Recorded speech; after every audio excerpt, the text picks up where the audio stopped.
가파르나움에서 예수님께서는 안식일에 회당에 들어가 가르치셨는데 사람들은 그분의 가르침에 몹시 놀랐다. 그분께서 율법학자들과는 달리 권위를 가지고 가르치셨기 때문이다. 마침 그 회당에 더러운 영이 들린 사람이 있었는데 그가 소리를 지르며 말하였다. 나자렛 사람 예수님, 당신께서 저희와 무슨 상관이 있습니까? 저희를 멸망시키러 오셨습니까? 저는 당신이 누구신지 압니다. 당신은 하느님의 거룩하신 분이십니다. 예수님께서 그에게 조용히 하여라, 그 사람에게서 나가라 하고 꾸짖으시니 더러운 영은 그 사람에게 경련을 일으켜 놓고 큰 소리를 지르며 나갔다. 그러자 사람들이 모두 놀라 이게 어찌 된 일이냐? 새롭고 권위 있는 가르침이다. 저희가 더러운 영들에게 명령하니 그것들도 복종하는구나 하며 서로 물어보았다. 그리하여 그분의 소문이 곧바로 갈릴레아 주변 모든 지방에 두루 퍼져 나갔다. 주님의 말씀입니다. 그리스도님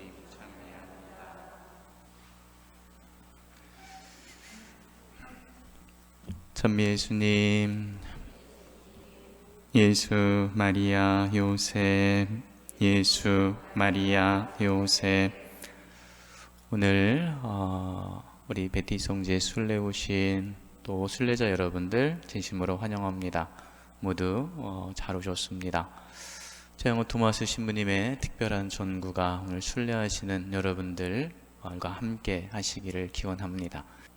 여러분들한테 질문 먼저 합니다. 여러분들 성령께서 성령과 악령이 싸우면 누가 이기겠습니까?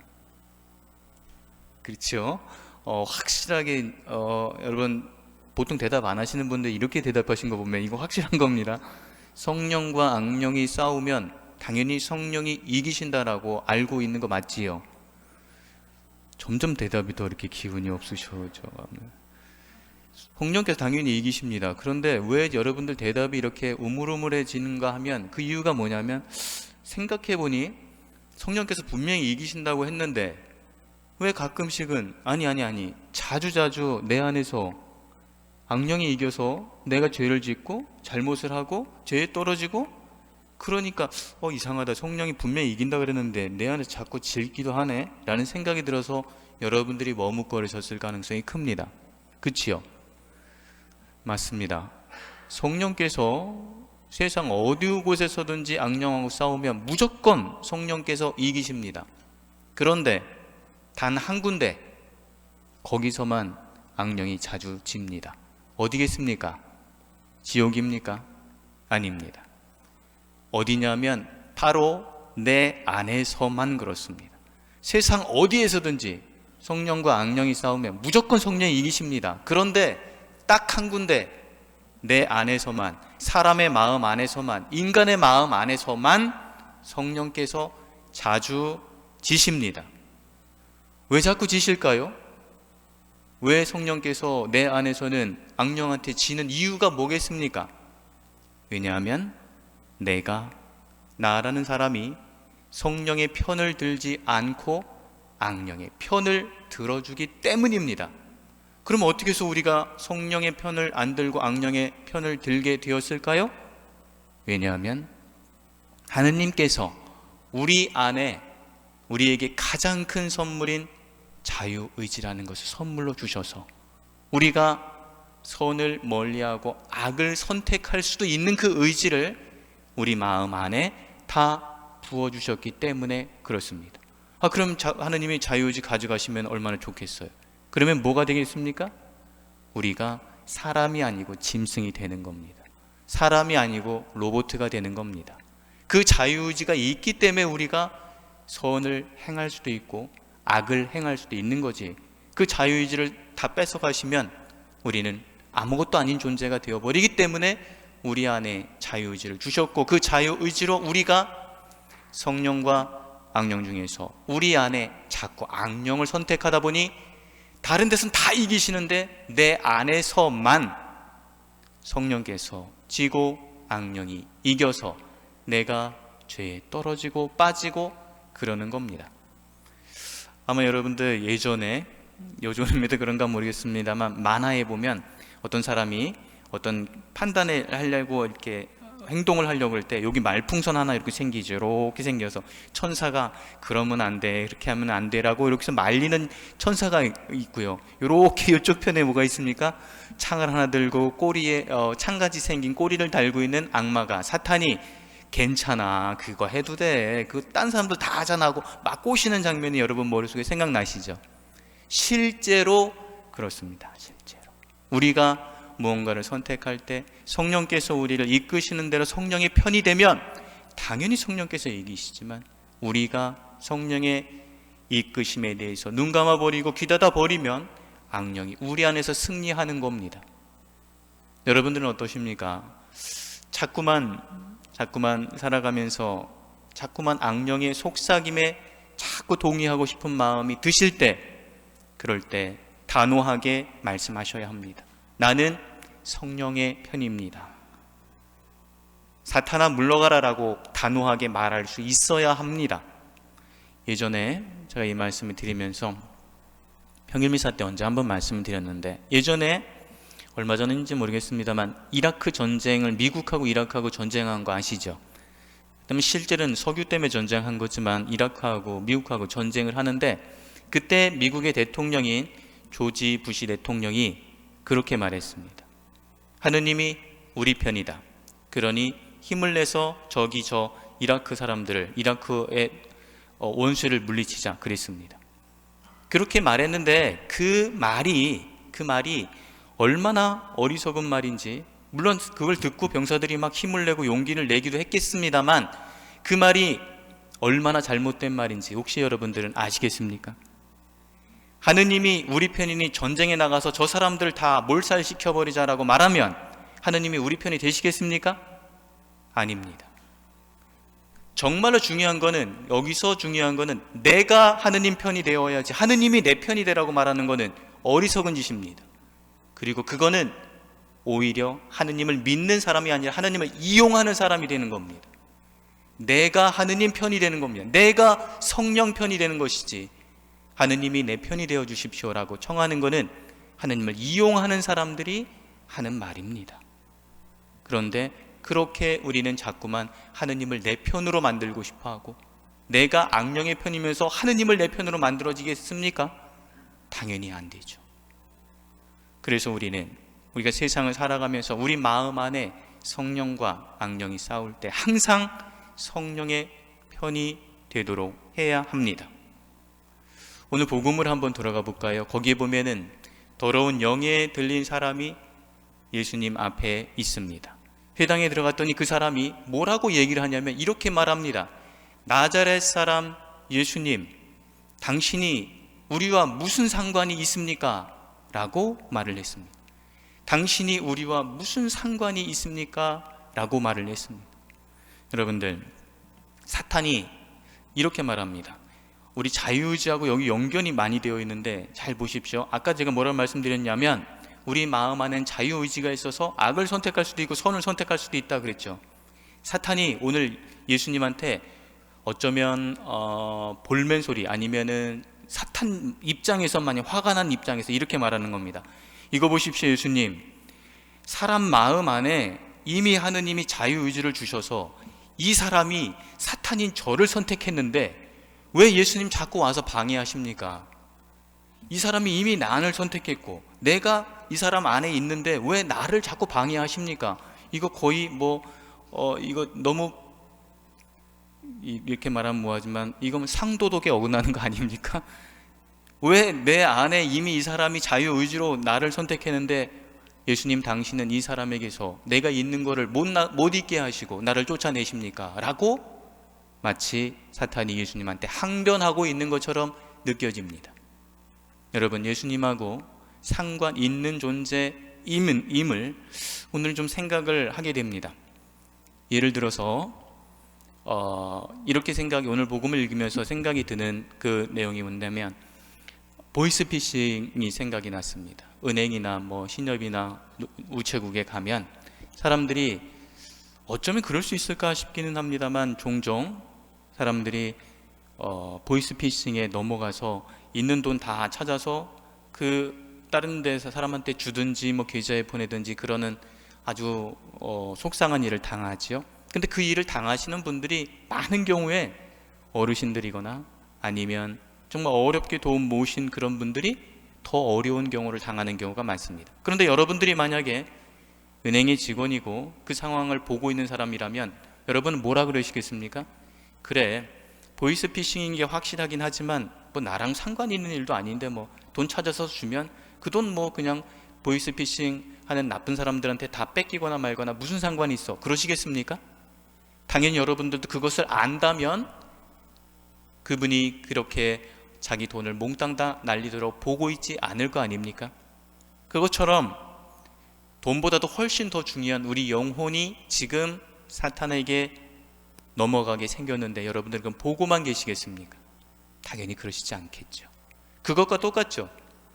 예전에 본당 신부를 할 때 저희 본당에 어떤 분이 열심히 하시던 분이었는데 본당에를 안 나오는 겁니다. 그래서 제가 가정방문을 하기 전에 전화를 드렸었습니다. 우리 자매님 요즘 성당에서 많이 안 보이시는데 혹시 무슨 어려운 일이 있으신가요? 그랬더니 그 자매님이 저한테 아무 일도 없습니다. 잘 지내고 있습니다. 그랬습니다. 그래서 그런가 보다 그랬습니다. 근데 한 1년 가까이 지나고 나서 그 자매님이 성당에를 찾아왔습니다.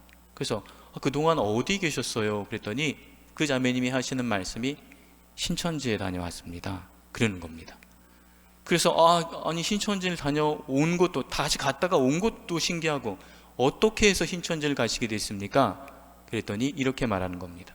그 자매님이 이제 아주 어려운 상황에 처해 있었습니다. 이제 그런 상황이었는데 자기도 잘 모르는 어떤 사람이 우연히 자기를 만나서 이렇게 말하는 겁니다. 얼굴빛이 안 좋으신데 무슨 일 있으십니까? 라고 묻더래요.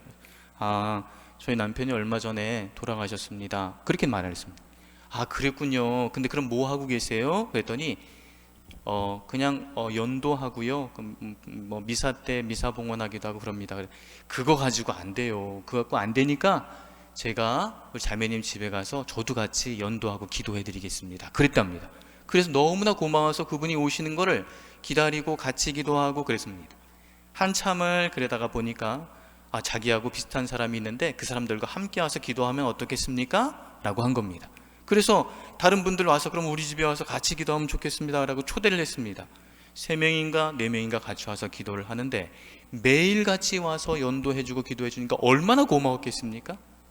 그 고마움 때문에 그분들이 같이 성경 공부하자 그랬는데 같이 공부 시작하고 그러다가 신천지에 하나하나 자꾸 들어가다 보니까 제가 전화를 해도 신부님 저 그냥 잘 있어요 라고 이야기하면서 거기서 못 빠져나왔다가 1년이 지나고 나서야 비로소 거기가 신천지인지 알고 빠져나올 수 있게 되었다고 말을 합니다. 뭐라고 말하는 줄 아십니까? 신천지에서는 모략전도라고 말합니다. 모략이라는 말과 전도라는 말이 함께 있을 수가 없는 겁니다. 모략이라는 말이 뭡니까? 사기입니다. 사기 전도란 뜻입니다. 그 친절하게 와서 매일같이 연도해 주시던 그 고마우신 분들이 누구였느냐면 다 신천지였습니다. 그리고 주변에 있는 사람들 통해서 그분이 얼마 전에 남편이 정말 벼랑간에 돌아가셨다는 소식을 다 듣고 다 연기를 하면서 짜서 그 사람을 자기 신천지로 다 끌어들였던 겁니다. 한번 보십시오. 그 사람이 신천지가 이런 예도 있겠습니다만 어떤 경우가 있냐면 자녀들 중에서 TV나 이런 데 보면 아니면 어떤 매스컴에 보면 자녀들 중에서 신천지에 빠지는 경우가 있습니다. 빠졌습니다. 뭐 중학생이나 고등학생들은 대상으로 생각도 안 하니까 대부분 누구냐면 청년들, 대학생들, 취업준비생들을 주로 대상으로 많이 합니다. 그럼 갔습니다.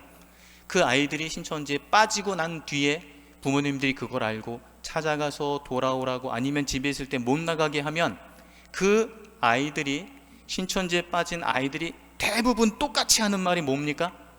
상관하지 마십시오입니다. 왜 저를 상관하십니까? 제가 어린애입니까? 상관하지 마십시오. 제가 알아서 하겠습니다가 그들이 부모에게 하는 말입니다. 오히려 그들이 못 가게 하면 심지어는 부모를, 성인인 나를 가두었다고 경찰에 신고까지 합니다. 많은 경우에 대부분 그들의 똑같은 레파토리가 뭡니까? 상관하지 마십시오입니다. 오늘 사탄이 더러운 영에 들린 그 사람이 예수님한테 뭐라 그랬습니까? 나자렛 사람 예수님, 저희와 무슨 상관이 있습니까? 라고 하지 않았습니까? 여러분들, 세상을 살아가면서 오늘 이 미사에 참석하시고 또 가정으로 돌아가시고 세상으로 돌아가셔서, 여기도 세상이긴 합니다만, 여러분들은 예수님과 얼마만큼 상관 있는 사람으로 살아가고 계십니까? 성당에 있을 때뿐만이 아니라 여러분들 삶의 자리에서, 가정에서, 직장에서, 친구와 있을 때, 가족과 함께 있을 때, 일할 때, 쉴 때, 그때도 예수님과 상관 있는 사람으로 살아가고 계십니까? 아니면 이 미사 때만 주님과 상관 있는 사람이고 정말 삶의 자리에 돌아가서는 예수님과 상관없는 사람으로 살아가고 계시지는 않습니까? 그러면 그 순간은, 여러분들이 의식 못한 그 순간 사탄이 편에 서시게 되는 겁니다. 삶의 순간들마다 여러분들은 똑같이 하느님 편에, 성령 편에 서야 하는 사람들입니다. 그것을 잊지 않으실 수 있기를 바랍니다. 왜냐하면 하느님이 먼저 우리 편이 되어주셨기 때문에 그렇습니다. 아까 제가 말씀드린 것처럼 그 미국의 대통령처럼 하느님이 우리 편이다라고 교만하고 건방지게 말하는 것이 아니라, 내가 매 순간들마다 하느님 편에 서려고 노력하는 사람이 되시기를 바랍니다. 그리고 또 누군가가 나한테 묻습니다. 혹시 예수님 아십니까? 그럴 때 여러분 뭐라고 대답하시겠습니까? 그분 나랑 상관없는 사람입니다. 그러시겠습니까? 아니죠. 그분 나랑 상관 있는 사람입니다. 아주 상관이 있는 분입니다. 왜냐하면 그분이 먼저 나를 사랑하셔서 죽으시고 부활하셔서 나를 하느님 나라의 영원한 생명으로 초대해 주신 분이시기 때문입니다. 여러분들은 하느님과 아주 많이 상관이 있는 분들입니다. 오늘 더러운 영에 들린 사람이, 주님, 당신이 저희와 무슨 상관이 있습니까? 라고 말하는 것은, 상관없는 사람으로 살아간다는 것은 그냥 무신론자로 살아가는 게 아니라 사탄의 편에 서는 사람이 된다는 것을 여러분은 잊지 않으셨으면 좋겠습니다. 잊지 않으셔야 합니다. 그리고 삶의 순간들마다 어느 자리에서든지 여러분들은 성령의 편에 서시는 분들이 되시기를 바랍니다. 이번 한 주간을 살아가시면서 우리가 그냥, 오늘 복음에 보면 또 어떤 말이 있는가 하면 이런 말이 있습니다. 오늘 그 더러운 영에 걸린 사람이 예수님한테 그러지 않습니까? 나자렛 사람 예수님, 당신이 저희와 무슨 상관이 있습니까? 한 다음에 그 뒤에 뭐라 그럽니까? 저는 당신이 누구신지 압니다. 당신은 하느님의 거룩한 분이십니다 라고 고백합니다. 여러분들, 나중에 언젠가는, 제가 오늘 강론이 길어서 여기까지만 하겠습니다만, 아는 것과 알고 있는 것은 사탄이 우리보다 더 많이 알고 있습니다. 예수님 보고 하느님의 아드님인 걸 너무나 잘 알고 있습니다. 그러나 그 존재는 그냥 사탄일 뿐입니다. 여러분들이 몰라서 예수님을 안 따르는 것이 아닙니다. 알고 있으면 알고 있는 것 갖고 만족해서는 안 됩니다. 내가 정말로 하느님을 선택할 수 있는 사람이어야 되고 예수님과 상관이 있는 사람으로 살아가야 합니다. 알고 있다고 해서 그것이 내 존재가 아닙니다. 내가 살 때만, 예수님 말씀을 살아갈 때만 내가 예수님께 속해 있는 사람이라는 것을, 예수님 편에 서는 사람이라는 것을 잊지 않고 이번 한 주간 어떤 자리에서든지 여러분 꼭 명심하십시오. 나는 하느님께 속해 있는 사람이고 성령의 편입니다. 나는 예수님과 상관이 있는 존재입니다 라는 것을 꼭 기억하면서 이번 한 주간도 또 주님의 축복과 은총 속에서 잘 살아내시는 여러분들이 되시기를 바랍니다. 아멘.